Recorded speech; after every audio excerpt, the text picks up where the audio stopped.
Hello dear friends. South ഇന്ത്യൻസിൻ്റെ പ്രധാനപ്പെട്ട ഒരു വിഭവമാണ് മസാല ദോശ എന്ന് പറയുന്നത്. ഒരു റെസ്റ്റോറൻറ്റ് സ്റ്റൈൽ മസാല ദോശ എങ്ങനെ തയ്യാറാക്കാം എന്നുള്ളതാണ് ഇന്ന് ഞാൻ നിങ്ങൾക്ക് വേണ്ടി ഇവിടെ ചെയ്ത് കാണിക്കുന്നത്. അപ്പോൾ നമുക്ക് എങ്ങനെയാണ് മസാല ദോശ വീട്ടിൽ തന്നെ തയ്യാറാക്കാവുന്നത് എന്ന് നോക്കിയാലോ.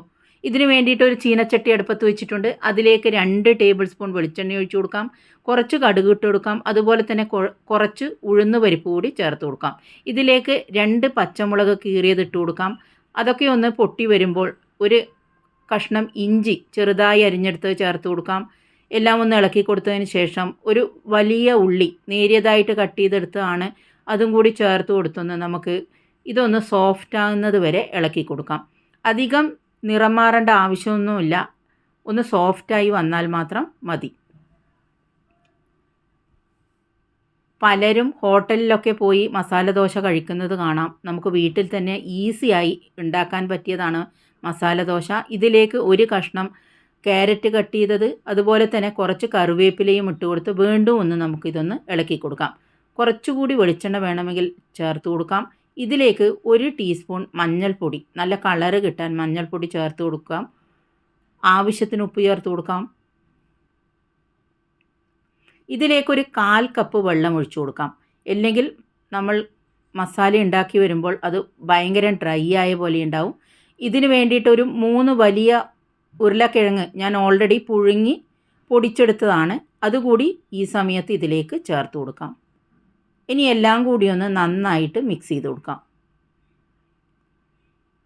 വളരെ ടേസ്റ്റി ആയിട്ടുള്ള ഒരു മസാല ദോശയുടെ മസാലയാണ് ഇവിടെ തയ്യാറാക്കിക്കൊണ്ടിരിക്കുന്നത്.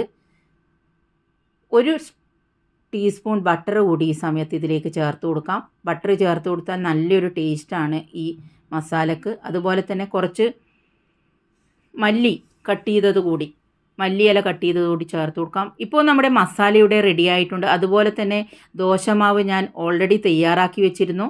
ഇതിൻ്റെ അളവൊക്കെ ഞാനിവിടെ എഴുതി കാണിക്കുന്നുണ്ട്. ഇനി നമുക്ക് ദോശ തയ്യാറാക്കിയെടുക്കാം. 1.5 സ്പൂൺ ദോശമാവ് തവയിലേക്ക് ഒഴിച്ചു കൊടുക്കാം. ഇതേപോലെ ഒന്ന് പതുക്കെ നമുക്ക് വലിയൊരു ദോശ രൂപത്തിലേക്ക് മാറ്റിയെടുക്കാം. ഇതേപോലെ ദോശ പരത്തി കൊടുക്കുകയാണെങ്കിൽ വളരെ നേരിയതായിട്ടുള്ള ക്രിസ്പി ആയിട്ടുള്ള ദോശ നമുക്ക് തയ്യാറാക്കിയെടുക്കാൻ പറ്റും. ആദ്യം നമ്മൾ ഓയിലൊന്നും ഒഴിച്ചു കൊടുത്തിട്ടില്ല. ഇനി ഇതിലേക്ക് നമുക്ക് കുറച്ച് പശുവിൻ നെയ്യ് ചേർത്ത് കൊടുക്കാം. പശുവിൻ നെയ്യോ ബട്ടറോ നിങ്ങൾക്ക് ഇതേ സമയത്ത് ചേർത്ത് കൊടുക്കാം. വെളിച്ചെണ്ണ ആയാലും കുഴപ്പമില്ല. പക്ഷേ നെയ്യ് ചേർത്ത് കൊടുത്താൽ വളരെ ടേസ്റ്റ് ആയിരിക്കും. ഇനി ഇതൊന്ന് നല്ല മൊരിയുന്നത് വരെ നമുക്ക് വെയിറ്റ് ചെയ്യാം. ഇനി നമുക്ക് നമ്മൾ നേരത്തെ തയ്യാറാക്കി വെച്ചിരിക്കുന്ന മസാല കൂടി ഇതിലേക്കൊന്ന് സ്പ്രെഡ് ചെയ്ത് കൊടുക്കാം. ഇനി ഇതൊന്ന് നമുക്ക് നിങ്ങളുടെ ഇഷ്ടത്തിനനുസരിച്ച് നിങ്ങൾക്ക് ഷേപ്പ് തീരുമാനിക്കാം. നീളത്തിലാണെങ്കിൽ നീളത്തിൽ മടക്കി കൊടുക്കാം.